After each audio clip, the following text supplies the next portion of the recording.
এটা একটা মারাত্মক অস্ত্র কিন্তু আমি বলে দিলাম। তুই বুবুকে খালি তেড়ে তেড়ে তাড়া করছিস। আমার বুবুকে তুই তাড়া করে এবার দেখ। ওই দেখো আসছে, আসছে দেখো, ও চিতাবাঘের মতন আসবে দেখো, আসবে দেখো, এই দেখো আসলো বলে। ওই যে ওই যে ওই যে ওই যে ওই যে ওই দেখো দেখো দেখো, দেখেছো দেখেছো দেখেছো? এইবার এই বেগুন, ওই বেগুনটা দিয়ে আমি তাড়া করবো। ওই দেখো তাড়া করলে ওইখানটাতে ঢুকে যায়। হ্যাঁ, আর আমিও না ওখানটাতে। এইবার আবার বেরিয়েছিস তুই, আবার বেরিয়েছিস। ওই বেগুন, এই বেগুনটা দিয়ে আমি এইবার। ও ভাবে যে ওখানটাতে ঢুকলে মা আর ধরতে পারবে না। আর আমিও না কি করি, ওইখানটাতে ঢুকলে ওকে ওখানে যায় না, মানে একটা বিশ্বাস ক্রিয়েট করেছি যে ওখানে আমি ঢুকতে পারি না, তাই যেই তাড়া করি ওইটাতে ঢুকে যায়।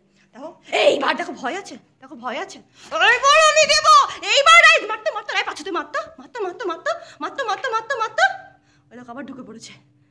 আরে হাঁপিয়ে গেলাম আমি।